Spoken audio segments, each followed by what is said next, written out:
Hope was never the opposite of fear. Aurora had learned on the longest night of her life that hope was fear carried with both hands, teeth clenched, breath measured, while the world tried to pry your fingers open. She had once believed safety meant walls, vows, and a mate's voice at her shoulder. By dawn, she believed only in movement, one step, then one more, until her body failed or mercy found her first. The mountain wind cut through wool, grief, and stubbornness alike, and still she kept walking, because two small heartbeats answered every time she pressed her palm to her belly. Frostborn sentries found her just beyond the lower boundary stones, half kneeling in old snow and gravel.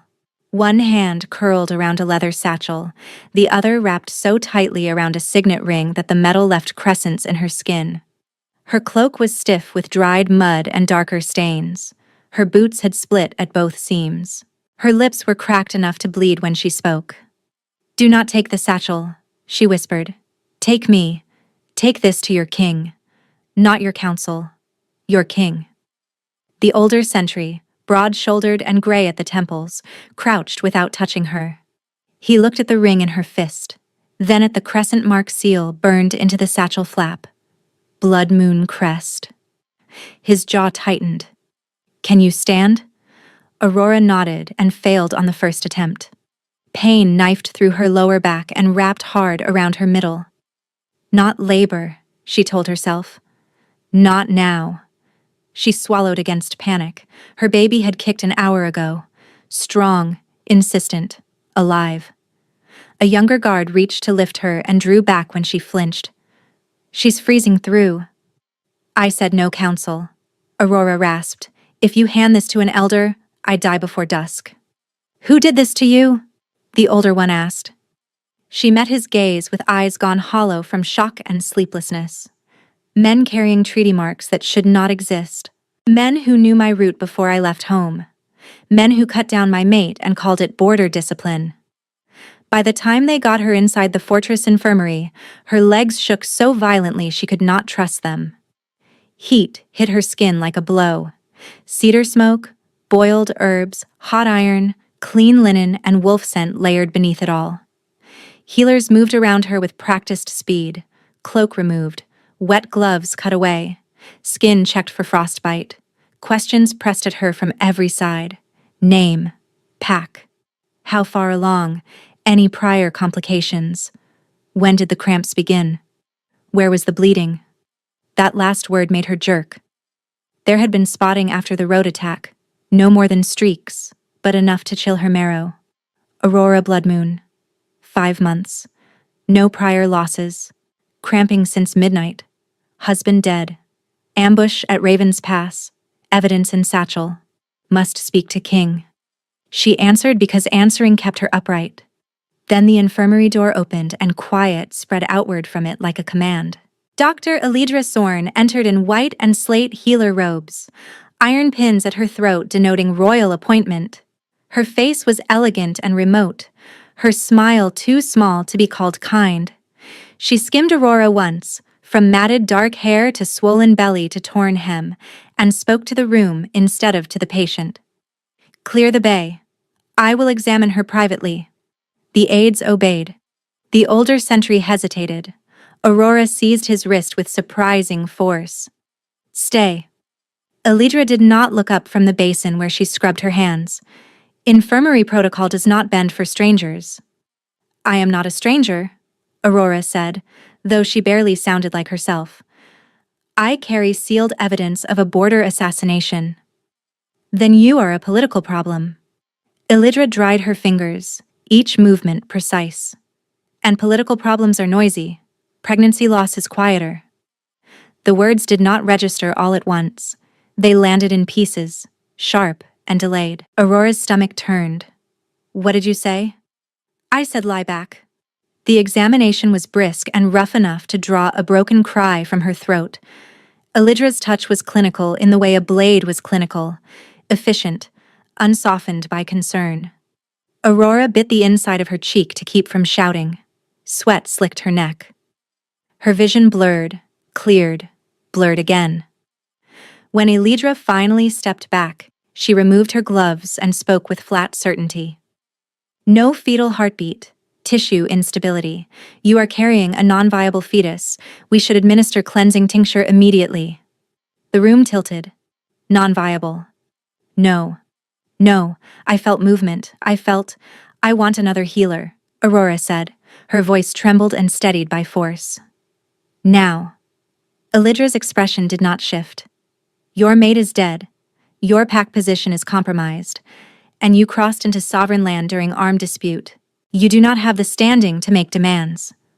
Aurora stared at her, hearing her husband's laugh from 3 nights ago, warm and careless by the campfire, hearing steel strike steel, hearing his last choking breath as he shoved the satchel into her hands and told her to run.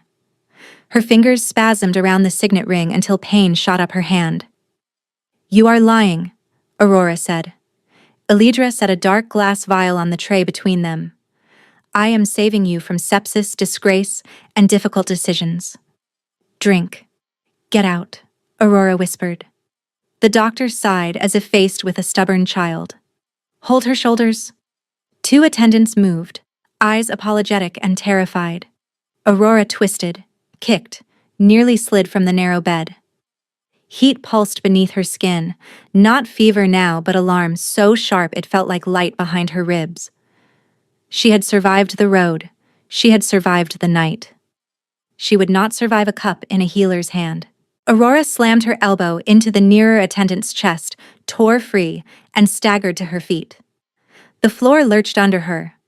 Her belly tightened again, painfully hard.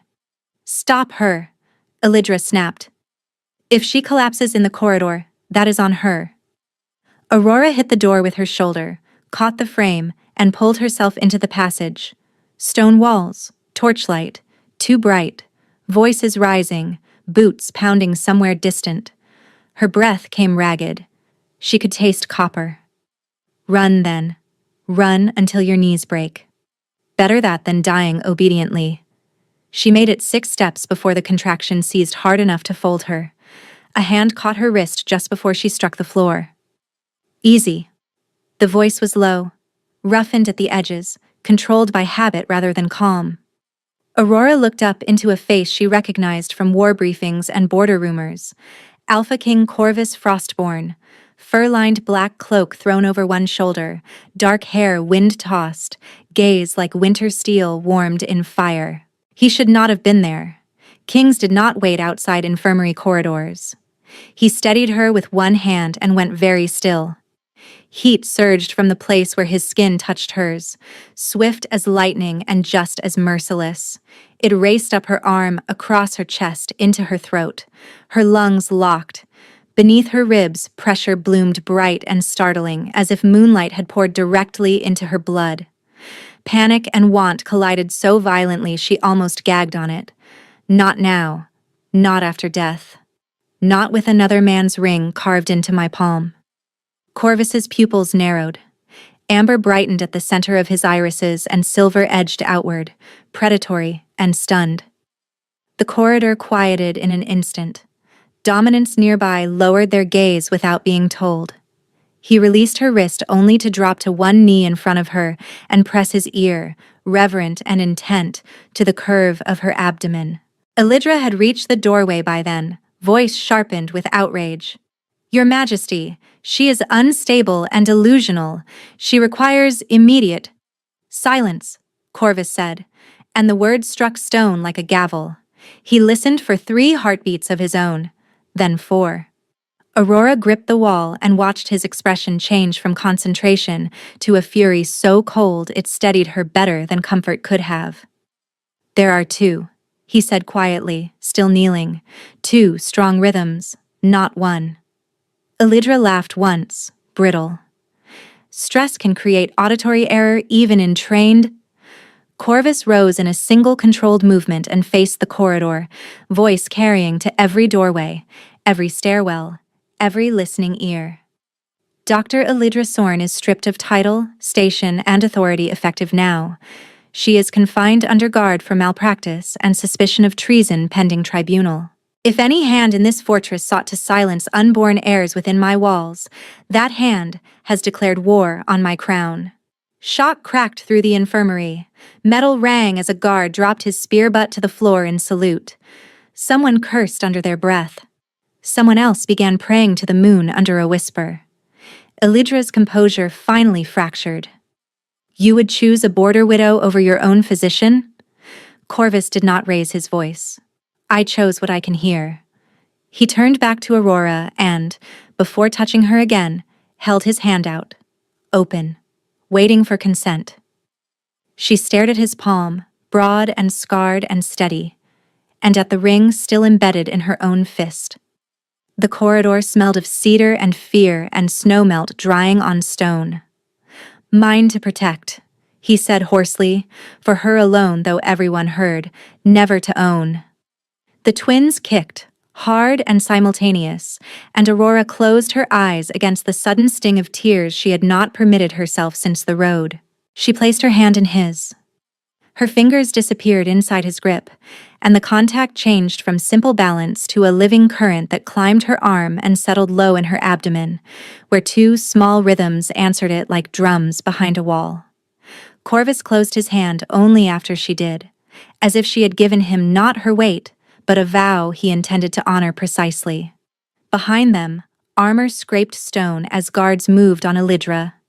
The doctor's voice cut through the corridor, cultured composure cracking into shrill disbelief. You cannot confine me on the word of a displaced widow. Corvus did not look away from Aurora.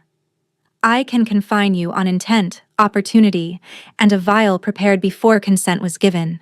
Captain Ivar, chain of custody. The vial, her records, every tonic in her rooms, every ledger tied to her seal. A dark-haired captain with a scar through one eyebrow bowed his head. At once, my king.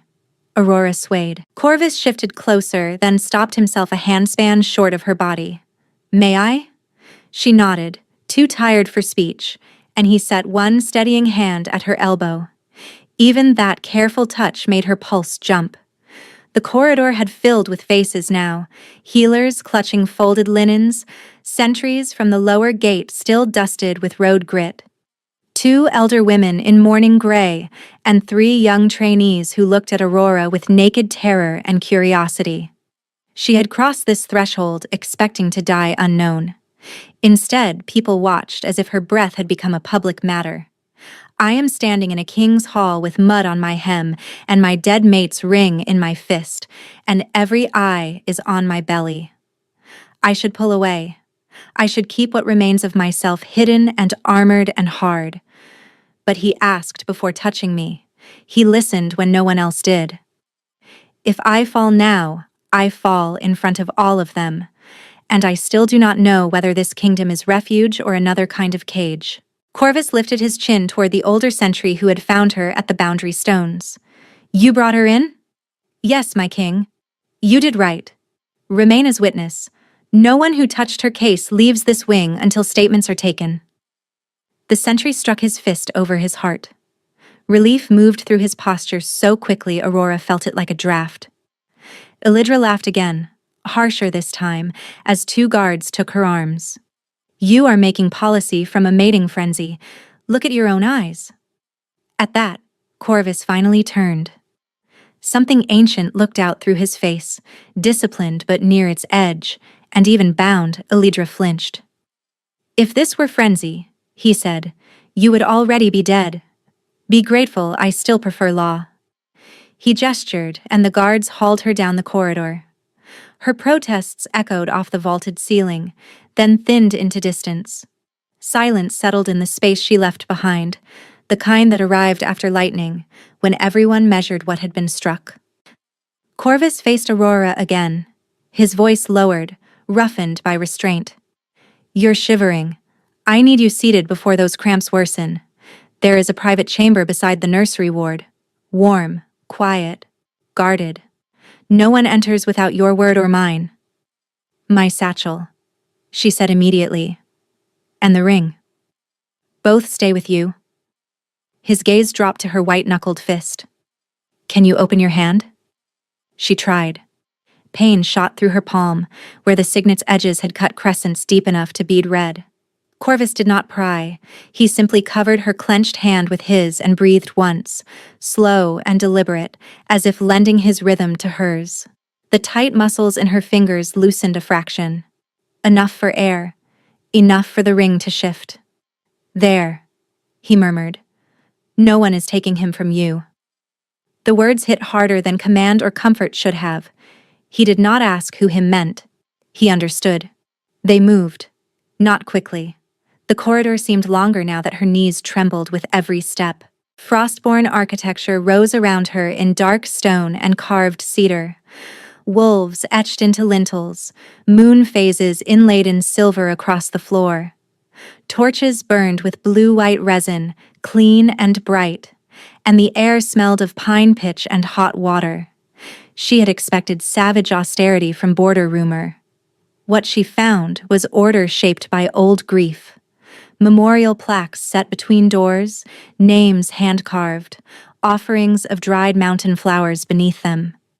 At the first stare, a contraction tightened her middle so fiercely she bent over with a gasp. Corvus dropped to her level without hesitation. "Look at me," he said. She did, because his tone left no space for pride. His eyes were no longer winter steel. Amber had bled into them, radiant at the center, the predator surfacing and then leashed again by sheer will. "Breathe with me. In, hold, out." She matched him, shaking. The pain ebbed by degrees. When she straightened, his hand hovered near her back, waiting. "I can walk," she whispered. "I believe you." He did not move his hand until she leaned, just a little, and gave permission without words. They entered the chamber he had promised. A wide room with low light, a hearth already lit, thick rugs over stone, and a bed built broad enough for rest without feeling like a sickbed. A copper kettle hissed over coals. Fresh water stood beside folded towels. Someone had set lavender and cedar at the windowsill, subtle against the sharper scent of antiseptic herbs. Thoughtful, efficient, prepared. Not improvised pity. A healer in plain brown robes waited by the hearth, silver hair braided tight against her scalp. She bowed first to Aurora, then to Corvus.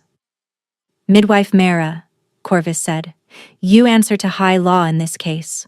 No tincture, no examination, no procedure without explicit consent witnessed by Captain Ivar and me. Speak to the patient directly." Mara's lined face softened. "Lady Aurora, may I check your pulse and temperature?" Aurora nodded, surprised by the question being offered like respect rather than ritual. Mara's touch was firm but gentle, practiced without cruelty. She counted silently, then pressed a warmed cloth into Aurora's hands. Pulse fast from shock, fever low, cramping from stress and exposure. "Not active labor by what I can see now," Mara said. "I have a listening horn in my kit. If you consent, I will confirm both heartbeats here, in front of witnesses." Aurora looked to Corvus before she could stop herself. He caught that glance like it mattered. "Your choice," he said. "Yes," she said. "Do it." Mara worked carefully, asking before each movement. Aurora lay back, spine protesting, and stared at the carved rafters while the older woman positioned the horn against her abdomen. The room held stillness like a drawn bow. Then Mara smiled, fierce and bright. Two, distinct, strong. Captain Ivar exhaled audibly from the doorway. Corvus shut his eyes for one brief second, like a man hearing a verdict he had wagered his throne on. When he opened them, he was looking at Aurora, not the witnesses. "Recorded," he said to Ivar without turning his head. "Recorded," Ivar confirmed, and began writing on a wax tablet. The crux of her fears shifted then, not gone but rearranged. On the road, danger had been faceless and fast. Here it wore ledgers, titles, polished language. Here it could be dragged into light and named. Mara withdrew and busied herself at the kettle, giving them a pocket of privacy within protocol. Corvus remained where he stood, half a pace from the bedside, as if crossing that distance required as much permission as crossing a border. "What happened at Raven's Pass?" he asked. Aurora's throat tightened. Images rose sharp as broken glass. Moonlit snow turned to churned mud, horses screaming, her husband's hand shoving the satchel against her chest, men in border colors with treaty seals that should have been impossible to forge. "6 riders intercepted us before dawn," she said. "They wore neutral cloaks over armored sleeves. One had a council brand from my former pack. One had Frostborn wax on his satchel buckle. They wanted the papers first. Then they wanted me alive." Corvus's jaw hardened. "Your husband's name?" "Leoric Donmir." Saying it out loud nearly broke her. "He held them long enough for me to reach the tree line." Corvus inclined his head, formal and grave. "Leoric Donmir will be named on our wall before moonset, if you consent." The offer struck her like a hand to the sternum. Widows in most territories were expected to disappear quietly, their dead folded into private shame or political inconvenience. Here, he offered witness. "Yes," she whispered. "Thank you."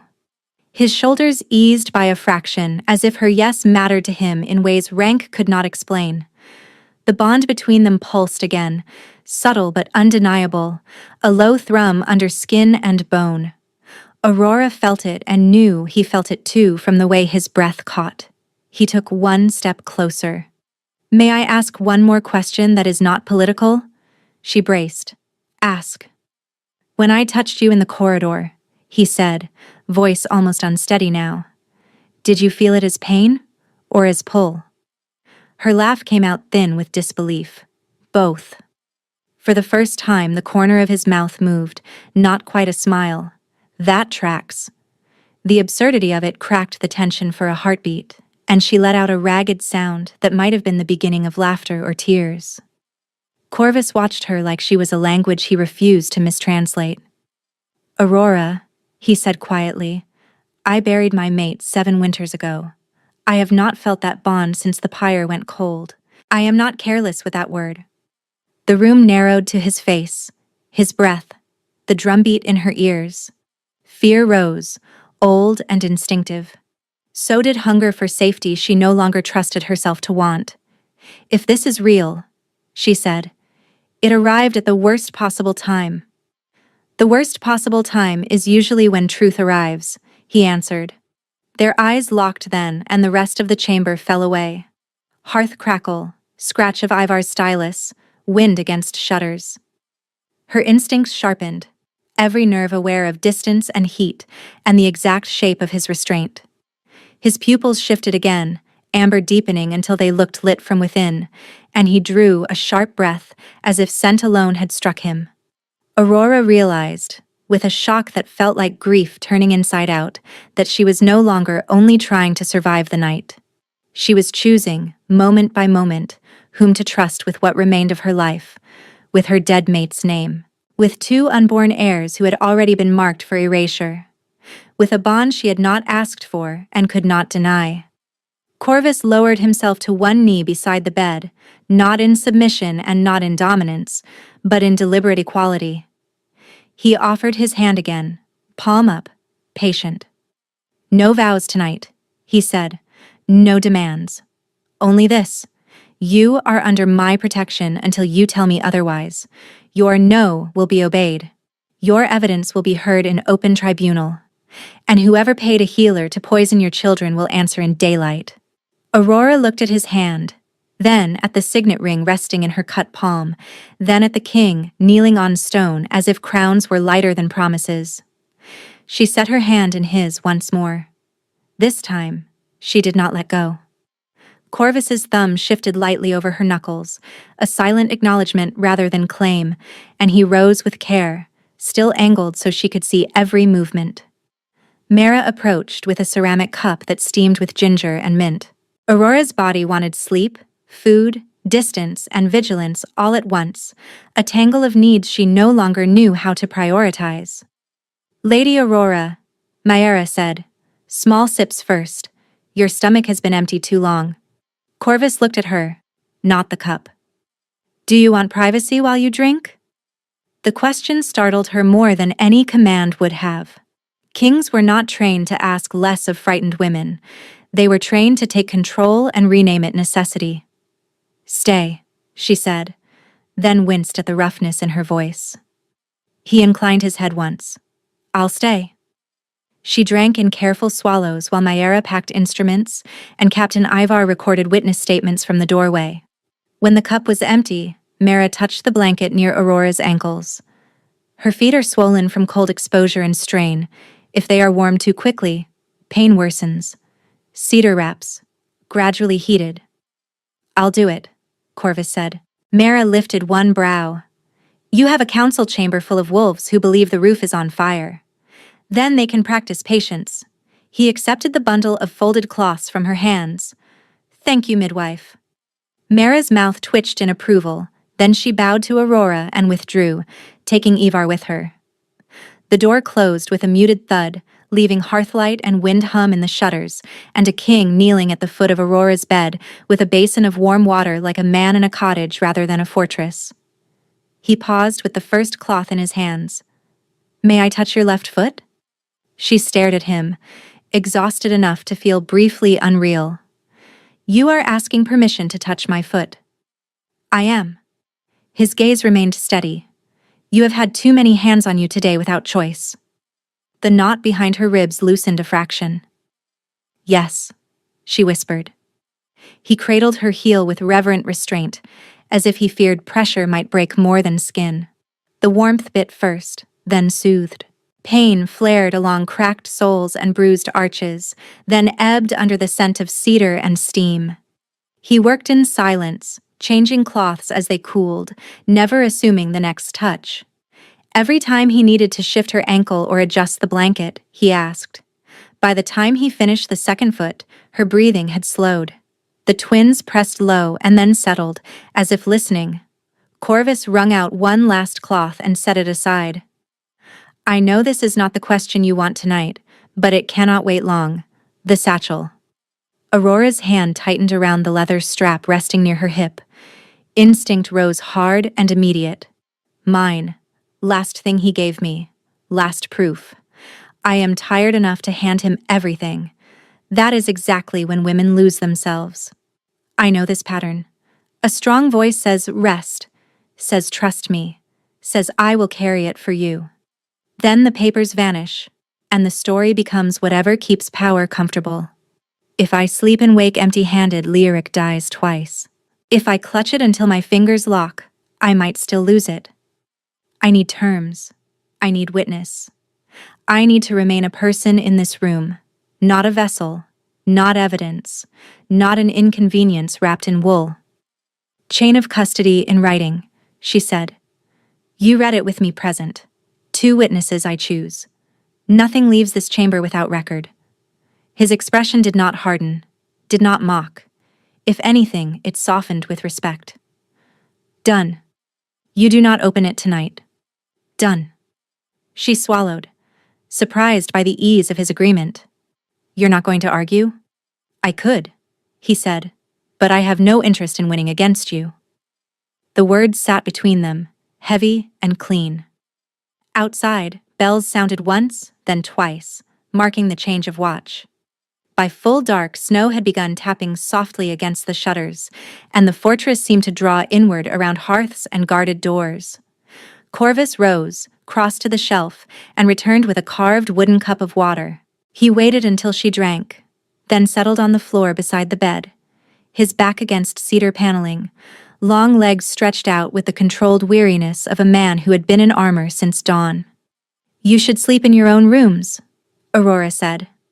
"Likely," he replied. "I won't." Her brow furrowed. "Because of the bond?" "Because someone tried to poison your pregnancy in my infirmary. The bond is a complication. Security is a decision." He leaned his head back against the wall and looked toward the hearth flames. "There is something else you should know, since everyone keeps speaking around it. Frostborn records widow names on the memorial wall. Not only warriors, mates too. Those who held households together while others bled at borders. Those who died carrying futures no one thought to honor." Aurora turned toward him despite herself. He began to recite names, voice low and unadorned, each syllable precise. Mira Ashford, Winter Plague, Keeper of 6 Fosterlings. Talia Frostborn, Avalanche Year, Bridge Engineer. Sarah Cold Harbor, Childbirth Fever, Law Clerk who rewrote inheritance codes. John Avail, Border Famine, Granary Steward. Name after name. Not rushed, not performed, like prayer offered to stone and memory alike. Aurora listened with tears she did not wipe away. No one in Blood Moon had spoken widows aloud unless to count burden. When he stopped, she whispered, "Why do you remember all of them?" His answer came without hesitation. "Because forgetting is the first cruelty power commits." The room went still around that sentence. Fatigue finally dragged at her eyelids. Corvus noticed and stood, moving to dim a lamp. As he passed the bed, her hand twitched toward his sleeve without conscious thought, then stilled. He noticed that too and paused a careful distance away. "If you wake frightened," he said, "say my name or tell me to leave. Either will be obeyed." She slept in fragments, wind, then dark, then a dream of hooves and steel and lyric falling. In the dream, she ran uphill with lungs full of smoke, while a cup clinked against her teeth, and someone kept saying, "Drink, drink, drink." She jerked awake with a strangled gasp, arm flinging outward. Corvus was already up from the floor, but he stopped when she flinched. He did not reach for her. He stepped back until his shoulders touched the far wall, palms open at his sides, making himself smaller in a room he could have dominated by instinct alone. "I'm here," he said quietly. "No one is touching you." Her chest heaved. Shame flooded hot after fear. You thought you were under attack. That is not failure." She pressed her hand to her face, then lowered it with an unsteady breath. "Most men would have grabbed me. Most men are afraid of waiting." Despite everything, a ragged laugh escaped her. "Are you always this composed?" He gave her a dry look. "I once terrified the Mountain Council into approving grain tariffs, then spent 3 hours trying to braid infant blankets for the nursery and tied them into knots that looked like battlefield snares. Composed is contextual." A real laugh broke from her then, brief and startled and precious. The sound seemed to arrest him. Something softened in his face so quickly she almost missed it. He returned to the floor by the bed only after she nodded permission. This time, when sleep came, it came deeper. At first bell after dawn, servants brought fresh clothing in muted blue wool and a fur-lined cloak sized for her belly without comment or pity. Mara examined her again with witnesses present, confirmed both heartbeats, and approved a short walk if she avoided stairs. Captain Ivar arrived with a formal summons to noon assembly, where elders intended to challenge Corvus's handling of the infirmary scandal and, by extension, Aurora's place inside the fortress. "You can remain here," Corvus said when Ivar left. "I will answer them myself." Aurora looked at the sealed summons in her lap. "No, they are already naming me in rooms I cannot enter. I am done being discussed like weather." A flicker of approval crossed his face. "Then you will enter with me." The great hall held cold light and colder scrutiny. Frostborn banners fell in long silver-black lines from the rafters, and the semicircle of elders at the dais looked like carved granite wrapped in fur and rank. Warriors lined the side aisles shoulder to shoulder, and every scent in the room carried alertness sharpened toward confrontation. Aurora stepped in on Corvus's arm, satchel strap across her chest, Leoric's ring now on a chain at her throat. Murmurs rose at once. There she is. Blood Moon Widow. Curse Carrier. Look how far she is. Convenient timing for heirs. Corvus did not quicken his pace. He guided her to the raised platform, then did something that made the murmurs fracture into stunned silence. He ordered a second carved chair brought and set it beside his throne, equal height, equal distance to the assembly floor. Elder Varen, thin and iron-haired, struck his staff against stone. "This is irregular." Corvus sat only after Aurora sat. "So is attempted fetal poisoning by royal staff." Another elder, Malus in mourning gray, narrowed her eyes at Aurora's abdomen. There are whispers she carries a dead man's curse. Confinement until birth would protect the pack. Aurora felt heat climb her spine, anger and dread braided tight. Before she could answer, Corvus rose. His wolf presence rolled through the hall, not wild, not theatrical, but absolute. He stepped behind Aurora's chair and leaned close enough that his breath warmed the crown of her head. Then he let his scent spread. Cedar and winter smoke and dominant certainty, a deliberate shield wrapping her from shoulder to knee. The effect was immediate. Several voices cut off mid-word. "Let the record state," Corvus said, voice carrying to the far doors, "that I have placed royal scent shield upon Lady Aurora Bloodmoon under high law. Any insult to her body is entered as insult to future royal blood and to my crown. Challenge her evidence if you dare. You do not dehumanize her in my hall." Captain Dren, broad-chested and loud, barked a short laugh from the warrior ranks. "With respect, my king," she crossed half a mountain and nearly collapsed in a corridor. "She is no threat and no asset.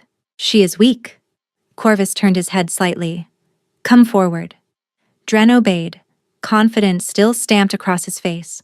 "I spoke plain." "You did," Corvus said. "Now we test the accuracy of your judgment." He looked to Aurora. "Your terms." The hall pivoted toward her as one organism. She felt the old urge to shrink, to survive by minimizing herself. It rose and met the memory of cedar cloths, asked permissions, open palms, widows named aloud.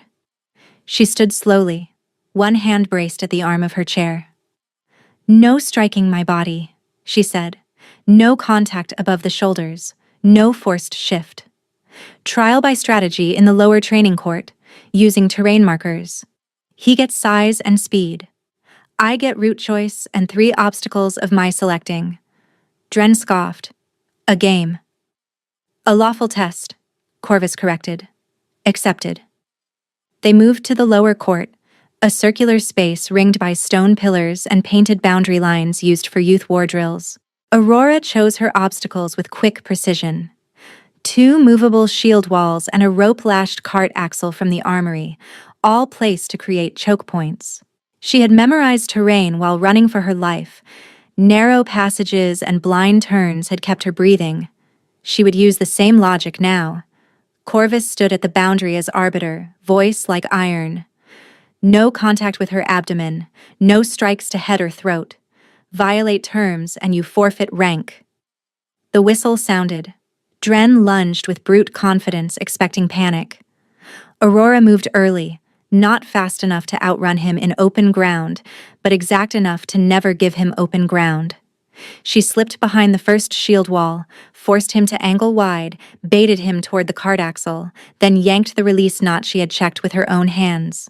The axle rolled, clipped his shin, and stole his balance long enough for her to tag the finish post with her palm and speak clear for all to hear. Objective secured. Silence, then a ripple of startled voices. Dren pushed up, furious and embarrassed, but Corvus was already between them, one hand raised in warning. "Trial complete," he said. "Result: Aurora Bloodmoon outmaneuvered a Frostborn captain under agreed terms. Let this correct any confusion between injury and weakness." Dren lowered his head. Acknowledged. Back in the Great Hall, the tone had shifted by degrees, both subtle and undeniable. Not warm. Not yet, but attentive instead of dismissive. When Elder Malus spoke again, the accusation had thinned into procedure. "If she remains," Malus said, "what is her status pending tribunal?" Aurora opened her mouth, but Corvus looked to her first, giving choice before decree. She straightened in the chair beside his throne. "My status is witness and claimant," she said. "I brought evidence under your law. I will present it under your law. I ask protection for my children and due process for the dead." Corvus's gaze held hers, proud and fierce in equal measure. "Granted." As the assembly adjourned, wolves who had refused to meet her eyes now nodded, some stiffly, some with genuine respect, not yet polished by comfort. Corvus offered his forearm as they stepped down from the dais. Aurora hesitated only a heartbeat before taking it, her guard not gone, but lowered enough to let warmth in. Corvus kept his forearm steady as they crossed the hall, and Aurora felt the shift in the crowd as clearly as temperature. Respect had not become trust, but contempt had lost its easy footing. Wolves moved aside instead of forcing her to thread between shoulders. No one called her cursed again. At the doors, Captain Ivar met them with 2 scribes, wax tablets, and the older sentry who had pulled her from the boundary stones. Up close, the man looked more worn than she remembered, deep lines at the corners of his eyes, and dried snow still clinging to the seam of his cloak. "I am Garin Thorn," he said, fist to heart. "You asked for witnesses of your choosing. If you'll have me, I stand." "And me," said Mara, arriving with ink-stained fingers and a ledger tucked under her arm. "Medical witness and midwife record." Aurora nodded. "Both of you." They assembled in a small law chamber off the western stair, where cold light from narrow windows cut across a long cedar table. Ivar broke the satchel seal only after reading the chain of custody terms aloud, each transfer marked with time, hands, and purpose. Corvus stood at Aurora's right shoulder but did not touch her. He did not need to. She could feel his focus like a shield held just above skin. Inside the satchel lay what Leoric had died protecting. 2 folded dispatches stamped with smeared border wax, a ledger strip torn from a payment book, 3 wooden treaty counters used by patrol commanders, and a strip of cured hide incised with names and dates. There was blood on everything. On the second dispatch, there was also a mark she recognized immediately, even before Ivar read the signature. Raven Valewood. The room seemed to narrow around that name. Aurora's breath caught, and memory arrived with teeth. Black hair braided in war knots, a smile that could charm a council and terrify a novice. The day he had looked at her in front of their old pack and called her defective because she had failed to shift on command. He had cut their youthful bond with ceremony and applause. Years later, when she built a quieter life with Leoric, Raven had sent word once, testing, and she had burned the letter unopened. She had believed distance was enough. Corvus's voice came low. "You know him?" "Too well." She forced her hand flat on the table to stop the tremor. "Former Alpha of Valewood Reach. He rejects what cannot serve him, then rewrites history so it looks strategic. His pack has been losing land for 3 winters. Trade routes closed. Hunting failures. He needs legitimacy, or he'll be replaced." Ivar set the ledger strip under magnifying glass. Payment notation to an initialed recipient. ES. 3 transfers over 2 moons. Source account routed through a shell trader in South Pass. "Elidra Sorn," Mara said, jaw hardening. Garin swore softly. "He bought a royal doctor." Corvus read the hide strip in silence, then handed it to Aurora. It listed patrol changes, infirmary staffing, and one line that made her blood run cold. Blood moon twin gestation, week markers, window for intervention before quickening patterns public. "He didn't just hire blades," she said. "He studied pregnancy medicine, timing, access points." "And court law," Corvus added, tapping the bottom of Raven's dispatch. "He cites reclamation custom from pre-unification codes, claims prior mate right if bond marks remain and current mate is deceased." Aurora laughed once, sharp and disbelieving. "A right he surrendered when he rejected me. He will argue technicality, that the rejection severed affection, not legal imprint." Corvus's gaze lifted to hers. Cold fury banked behind discipline. "He wants you named as property and the twins named as succession assets." Silence held for 2 breaths, then 3. "I am not shaking because I fear him more than before. I am shaking because this has shape now. A man, a method, a timetable." When danger was faceless, survival was movement. Now survival is testimony, law, and standing still while strangers debate my body. I want to run until the mountains erase my scent, I want to lock the door and sleep for a week with my hand over my belly and no one asking for proof of what I know. But if I run, he writes the story alone. If I hide, he names that guilt. Leoric died to put these papers in daylight. I will not carry them this far only to disappear when they begin to matter. Corvus turned to Ivar. Immediate orders. Verify every treaty seal in this packet against archive originals. Audit gate logs for the last 30 days. Double guard on Elidra and isolate her from all outside contact. Ivar bowed. Done. To the archive master, Corvus continued, no one cites pre-unification mate law without full context added to the record. I want precedent on consent rulings by dusk. Mara leaned in, eyes on Aurora. And I want every tonic in obstetrics tested by 2 independent healers before use. Corvus nodded once. Approved. By the time evening snow began to collect along the outer parapets, the fortress had shifted into quiet emergency, messengers moving at a run, bells carrying coded sequences instead of ceremonial chimes. Aurora stood at the memorial wall with a wool cloak around her shoulders, while a stonecarver finished the final letter in Leoric Dawnmere's name. Corvus remained half a step behind her, close enough for warmth, far enough for choice. When the chisel lifted, she touched the fresh-cut grooves with her fingertips, and let herself cry without apology. You kept your promise, she said. I said I would. She turned. Hearthlight from the corridor caught in his eyes, turning the amber in them almost molten. The mate pull between them had become less like lightning and more like a tide, steady and insistent, a pressure that did not demand but did not recede. It frightened her in a different way than Raven frightened her. Raven was conquest dressed as law. Corvus was patience that made room for her to answer honestly, and that was harder to defend against. Do you ever regret feeling it? She asked. The bond. With me. With this chaos tied to my name. His mouth tightened, then eased. I regret the harm that reached you before I knew. I do not regret knowing. She looked away first.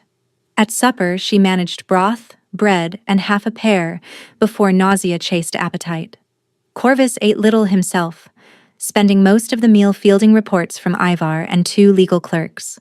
The first seal comparison came back. 1 treaty counter in her satchel was authentic, 2 were precise forgeries made from copied molds. The second report was worse. A rumor campaign had already spread through lower barracks claiming Aurora had lied about paternity and fabricated the ambush to gain royal status. The language matched pamphlets seized months earlier from Valewood couriers. He is preparing witnesses before he appears, Ivar said. If public opinion fractures, tribunal becomes theater. Then we deny him theater and force evidence, Corvus replied. A knock interrupted them. Garen entered carrying a narrow wooden box bound in plain twine. Delivered to the south gate by a boy from the market quarter, he said. No crest, no sender. Gate guards checked for poison, clean. Aurora knew before it opened. Her stomach went hard and cold. Corvus set the box on the table, looked at her, and waited for consent. Open it, she said. Inside lay a carved wolf tooth, polished to a pale sheen, with Leoric's initials cut near the root. Beneath it, a scrap of hide with neat script burned in iron gall. I took your past, and I will take your future. No signature. None needed. The room went still in the way rooms did before storms broke. Corvus's fingers curled around the edge of the table until wood creaked. Aurora lifted the tooth with both hands and pressed it to her sternum, breath shuddering. He had this from the road, she said. He kept it. For timing. Corvus's voice dropped to something dangerous and precise. He is inside our information net at minimum. Maybe inside these walls. Ivar was already turning. I'll lock internal gates and start room sweeps. Do it quietly, Corvus said. No panic. Increase Aurora's guard rotation with wolves she has already met. No unfamiliar faces at her door. Ivar left at a run. Later that night, Aurora could not sleep.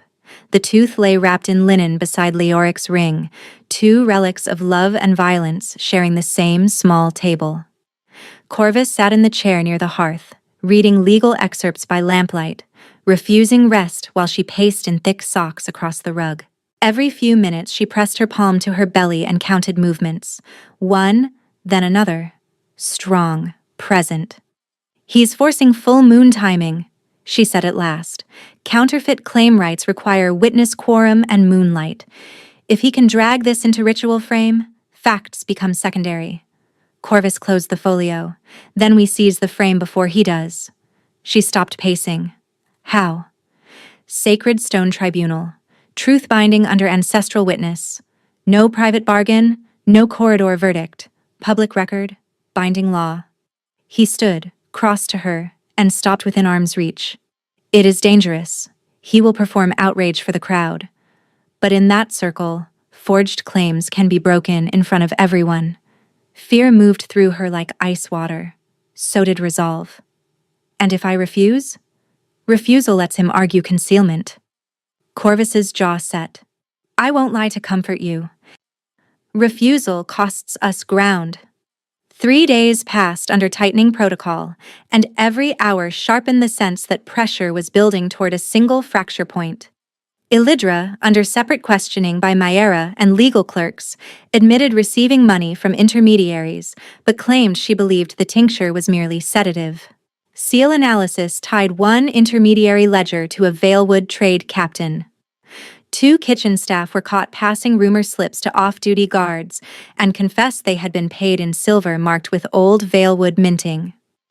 Each admission added weight, none yet enough to end the case.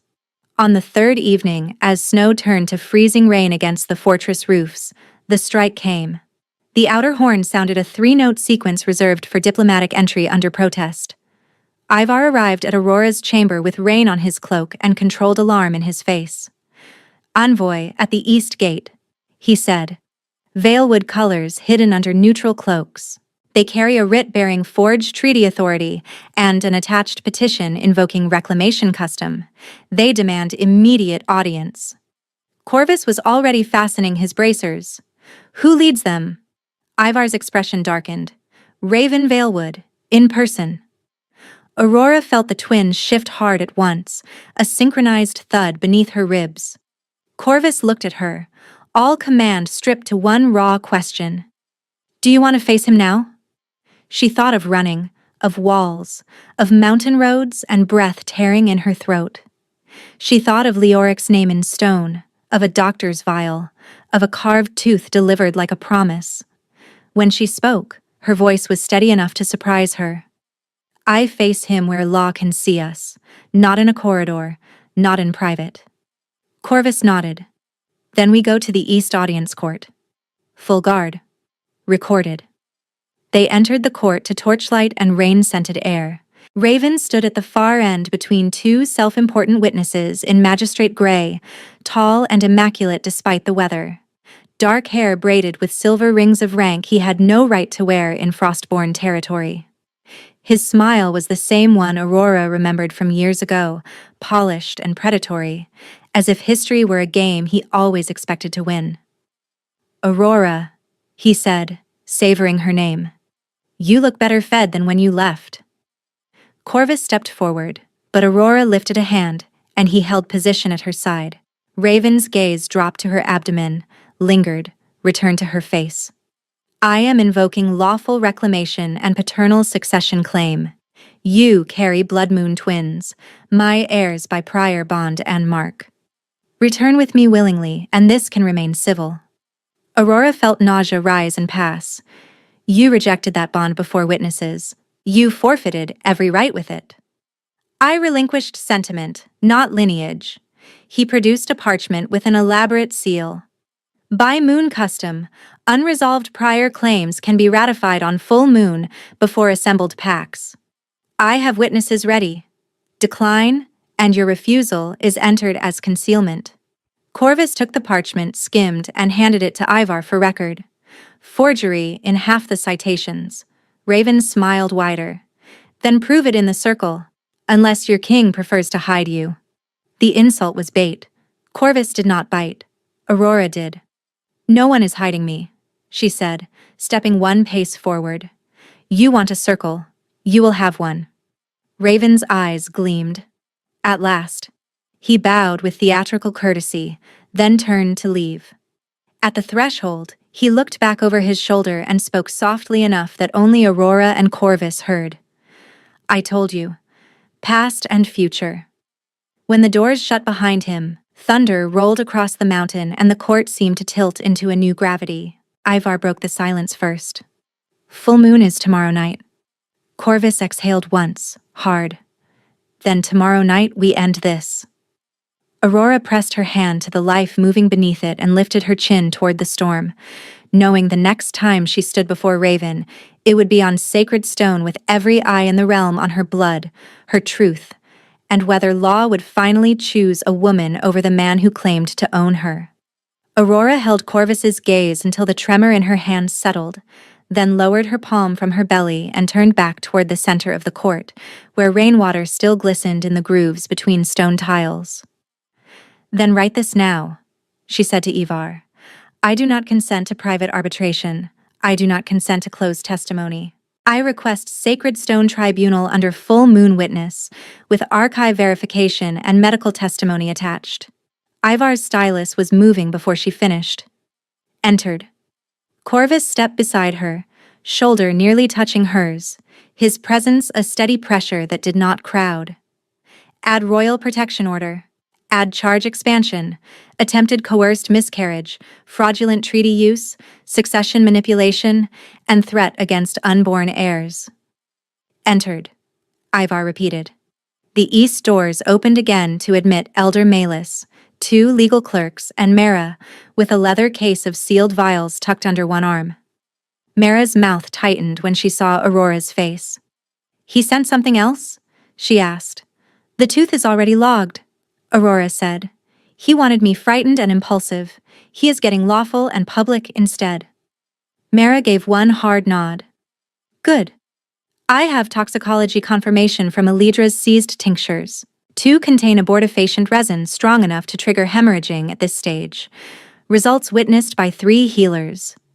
Corvus looked to the clerks. Those findings lead the medical sequence tomorrow. Not buried at the end. One clerk hesitated. Tomorrow's tribunal docket is already overfull with winterland disputes. Rescheduling elder petitions may cause unrest. Corvus's eyes went cold. Then let unrest learn priority. They moved from the audience court to the archive wing under doubled guard, boots striking quick rhythms through vaulted passages lit with blue resin lamps. Aurora walked between Corvus and Mara, satchel strap across her chest, Leoric's ring warm against her skin beneath wool. Every few doors they passed sentries who straightened and bowed. No one reached for her. No one tried to steer her elsewhere. The difference from the infirmary corridor was so stark, it felt like stepping between worlds built from the same stone. In the archive chamber, Ivar laid out each recovered item beneath weighted glass while scribes copied marks and seals into duplicate ledgers. Garen provided his boundary statement in full. Mara entered her medical record with signatures from independent witnesses.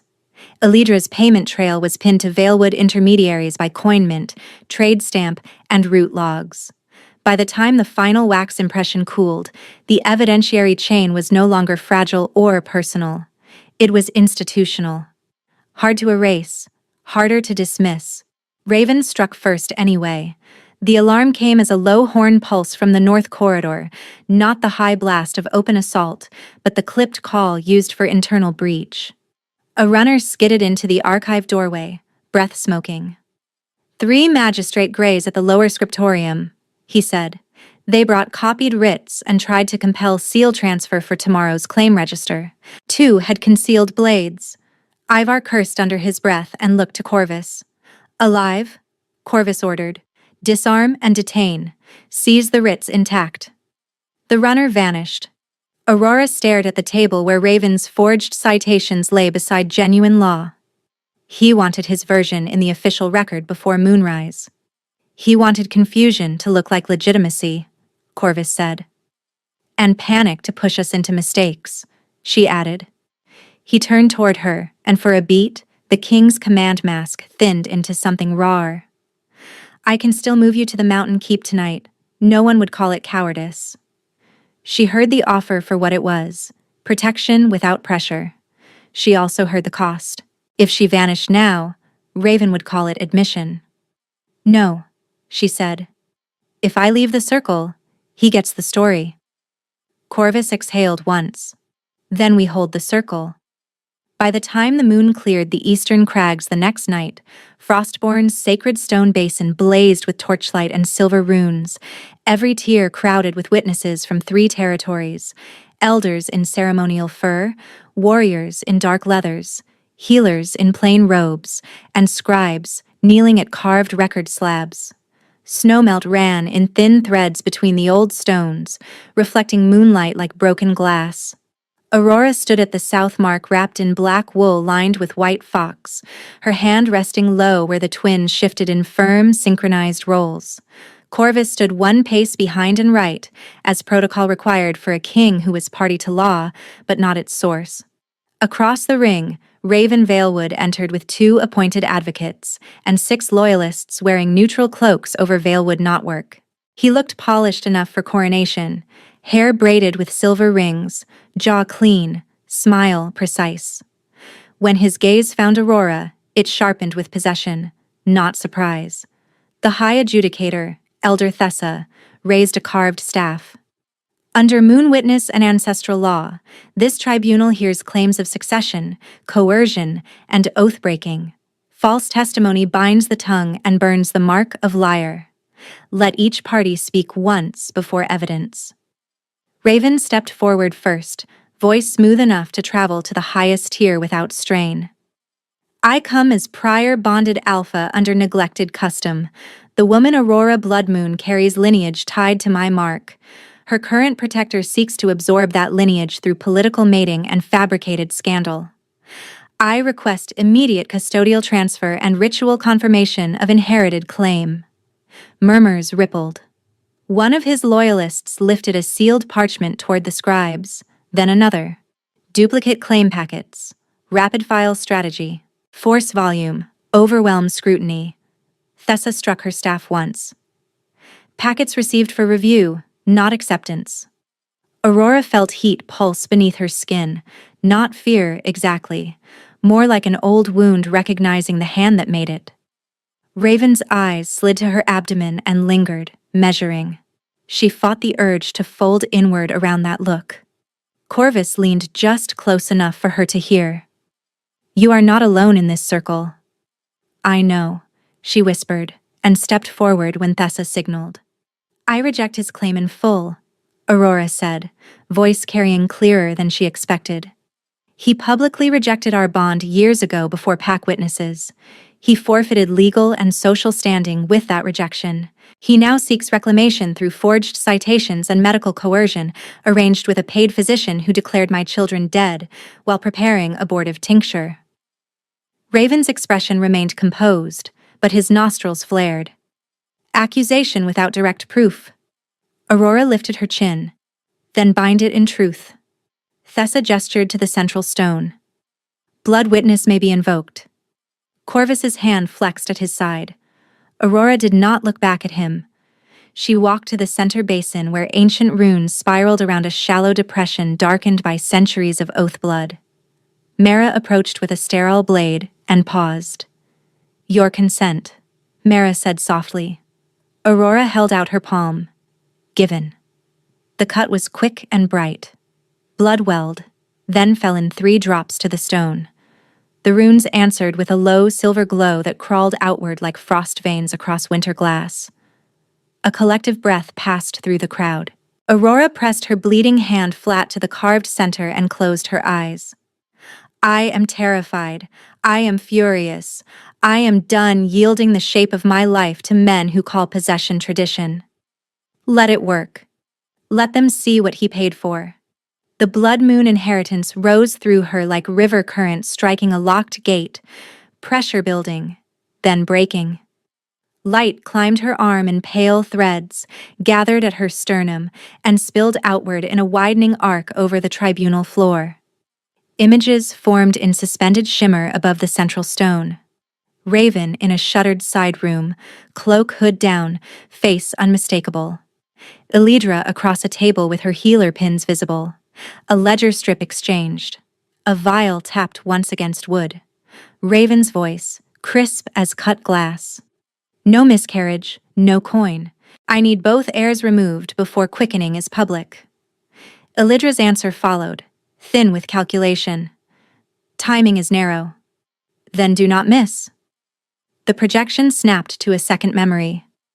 Raven's signet pressed into wax over forged legal citations, his advocate reciting pre-unification clauses, while crossing out consent addenda in red ink.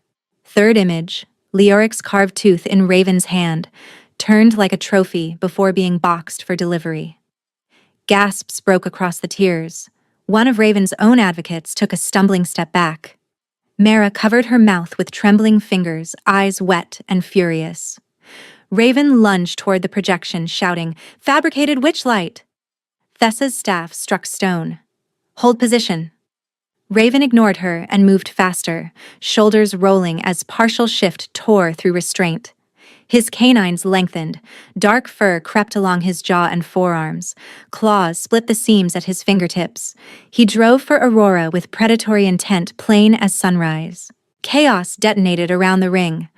Warriors surged to the boundary lines. Corvus moved at the same instant, a blur of black and silver, but Aurora threw up her uncut hand and shouted, "Stand down, Corvus! Let law see him!" The words landed like a command born from the stone itself.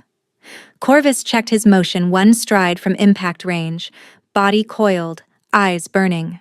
Aurora planted her feet at the center mark, blood still on the runes, and reached for the silver current roaring through her veins. "By moon witness," she said, voice rough with effort, "I bind Oathbreaker until verdict."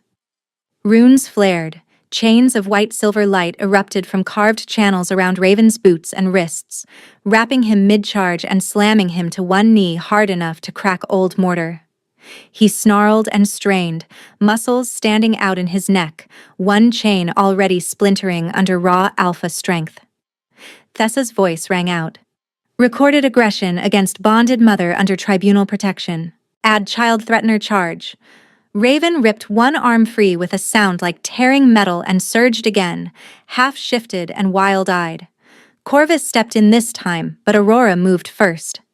She stepped into Raven's line, pulled Leoric's widow ring from beneath her cloak, and closed her blood-slick fist around it. Grief, rage, and memory braided into a single clear vector.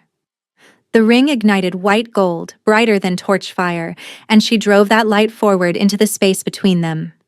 It struck Raven's chest and throat in a clean vertical flash, a dark brand on Aurora's collarbone, old and half-faded from long-ago bond rights, burned, lifted, and dissolved into ash-like sparks that vanished before they fell. Raven screamed and dropped to both knees, claws gouging stone, eyes wide with sudden fear as tribunal sigils blazed across the floor and climbed his skin. "Oathbreaker!" The runes pulsed. "Child threatener," answered the outer ring. Raven looked up at her, breath ragged, lips peeled back. "You were always meant to crawl back." Aurora's voice came steady as steel drawn true. "I buried crawling with my husband. You are beneath mourning." Thessa raised her staff. Tribunal finds Raven Valewood guilty on all counts. Sentence: death by sovereign execution, witnessed and entered. Corvus did not hesitate. He crossed the last distance in 2 strides, drew the short execution blade from his belt, and ended Raven with one sanctioned, precise strike across the throat.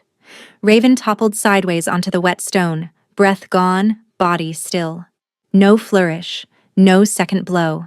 Law carried out. Silence followed, huge and ringing, broken only by Aurora's breathing and the hiss of torches in wind. Then the scribes began reading the verdict into record, voice after voice, each clause anchored to evidence. The satchel documents, the seal analysis, Mara's toxicology reports, Elidra's payments, Garen's witness statement, the projected memory under blood oath, the attempted assault in open circle. Nothing left to rumor. Nothing left to private distortion. Corvus turned to Aurora, blade already lowered, his face spattered only with rain and moonlight. He stopped just short of touching her. "Are you hurt?" She shook her head, then laughed once through tears she did not bother hiding. Furious, shaking, standing. A faint, disbelieving smile touched his mouth. Standing counts. Around them, Frostborn warriors dropped to one knee. Elders followed, then visiting delegates, a wave of acknowledgement moving tier by tier until the entire stone basin had bowed before the woman at its center, blood on her palm, widow ring blazing warm in her hand, and 2 heartbeats alive and undeniable beneath her own. Aurora stood in the center of the basin while the kneeling tears held their breath, and the first thing she felt was not triumph, but the raw tremor that came after survival. Her cut palm still bled in a thin line over Leoric's ring. The twins rolled once, then settled, as if the storm inside her had finally found shore. Corvus remained a step away, waiting, not touching. Rain beating on his jaw and throat, where moonlight turned each drop to silver. Elder Thessa lowered her staff and looked directly at Aurora. "The sentence is carried out. The circle is closed unless either bonded party petitions sacred witness for a claiming." A murmur traveled through the outer rows, then faded. Corvus's gaze did not leave Aurora's face. He sank to one knee on the wet stone, crown and command and every watching eye forgotten, and set his execution blade on the ground between them, hilt toward her. "Aurora Blood Moon," he said, voice unsteady in a way she had never heard from him. "I ask consent under witness, not as king over subject, but as male to female, heart to heart. Will you accept my mark and give yours in return? No cages, no erasure, no ownership. Only matehood, if it is what you want." The basin seemed to narrow to his breath and hers. She could feel her pulse in her wounded palm, in her throat, in the bond thread already humming between them with bright, relentless clarity. For one suspended moment, Leoric's memory rose, not as barrier, but blessing, the last good man's laugh warming the edge of grief. She pressed the widow's ring to her lips, then closed her fingers around it and nodded. "Yes," she said, and her voice carried to every stone. "I choose you. I choose this. Mine by choice, yours by choice, mate by vow." Corvus's eyes closed briefly at the words, like relief landing where fear had lived. He stood and approached only when she lifted her chin to him. His hand came up, hovering beside her neck until she leaned into his palm. His thumb brushed rain and tears from her skin. "Say stop at any point," he whispered. "I will." Her fingers found his wrist and held. "Do not stop." He bent his head to the junction of her neck and shoulder. His breath was warm against chilled skin, and then his teeth pierced with one clean, deliberate pressure that flashed pain down her spine, sharp and bright, enough to wrench a sound from her throat. The pain lasted a heartbeat. 2. Then it changed. Heat flooded outward from the bite, not burning, but expanding, wave after wave through chest, belly, limbs, until she felt as if moonlight had poured through every hollow place and filled it with fierce, living gold. The twins kicked together, hard enough to make her gasp against his shoulder. A low sound escaped Corvus, half reverence, half surrender. Through the bond, she felt him receiving her too. Her terror on the border road, her stubborn refusal to drink poison, the weight of Leoric's ring, the first laugh beside a cedar-warmed bed, the iron decision to stand in the circle. He did not flinch from any of it. He took it in and answered with his own flood of truth. 7 winters of disciplined grief. Nights of ruling through hunger and restraint. The instant in the corridor when 2 hidden heartbeats reordered his world. The vow he had made to protect, without possessing. He lifted his head. A crescent mark, dark and new, bloomed where his bite had sealed. She touched it with shaking fingers. The bond pulsed, steadying her.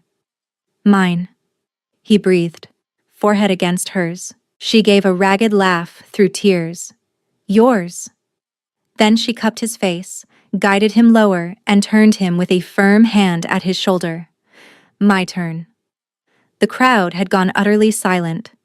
Corvus bared the line where neck met shoulder and held still, massive body taut with trust. Aurora pressed her mouth to his skin first, tasting rain and salt and wolf. When she bit, she did it with intention, not imitation, teeth sinking through thick muscle until he exhaled hard and gripped her waist to stay grounded. The answering rush through the bond struck like a bell. His strength poured into her in luminous currents, not overwhelming, but interwoven. Cedar smoke, winter wind, disciplined fury, and a tenderness he showed only when no one was looking. Her own power rose to meet it, blood moon silver braided with frostborn amber, grief and hope, no longer enemies but alloy. Corvus shuddered once, then rested his brow against hers again, both of them breathing hard. Mate, he said, the word rough and odd. Mate, she answered. Around them, wolves who had witnessed war and tribunal and execution now bowed lower, not to fear, but to recognition. Elder Thessa struck her staff one final time. Mutual claiming witnessed and entered, bond complete. Corvus wrapped his cloak around Aurora's shoulders and drew her carefully against his chest. One hand splayed over the curve of her belly where their children moved in calm, answering rhythms. For a long moment they simply stood there, held together while the bond settled from wildfire to heartbeat, from shock to home. By dawn 3 days later, the Great Hall had been transformed from tribunal chamber to covenant court, every bench filled, every brazier lit against mountain cold. Aurora stood on the dais in deep midnight wool, her marks visible at her throat, Leoric's ring now set into a silver chain woven beside frostborn runic links, so memory and future rested together over her heart. Corvus stood at her left, not in front, not above. Captain Ivar read the finalized judgments in a voice that never wavered. Elidra Sorn, stripped and tried under high law, was sentenced to permanent exile beyond all allied territories after full confession of paid malpractice.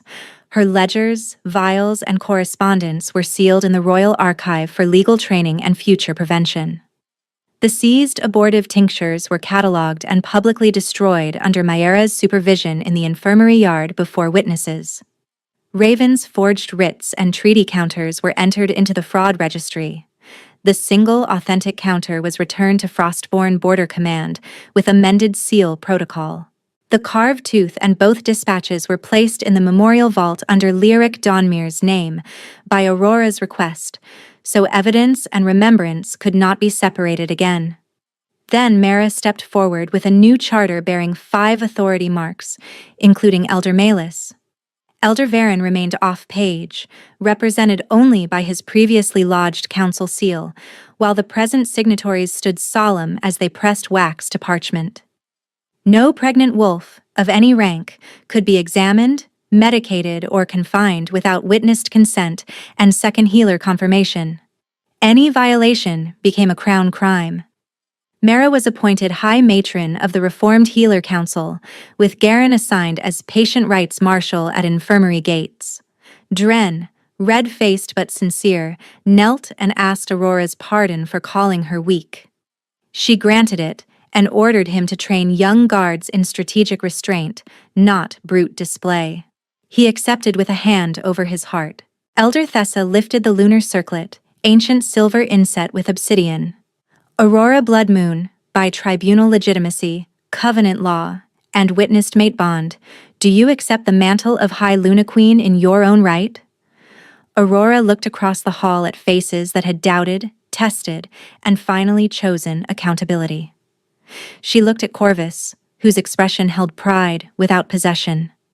She thought of the boundary stones, the infirmary vial, the circle, the bite that had remade fear into belonging. I accept, she said. The circlet settled against her brow. The hall knelt as one. On the first thaw morning of spring, sunlight spilled through nursery windows and painted moving bands of gold over carved cedar walls. Aurora reclined against piled quilts, hair unbound, two newborns bundled against her chest, one dozing, one blinking solemnly at the world that had nearly denied both their first breaths. Their heartbeats were strong under her palms, stubborn and bright as ever. Corvus sat beside her, sleeve rolled, tiny fingers wrapped around one scarred thumb. His mark at the neck had healed to a pale crescent. So had hers. He leaned in and kissed Aurora's temple with quiet reverence. "Still standing?" he murmured. She smiled, tired and incandescent. Standing, holding, ruling.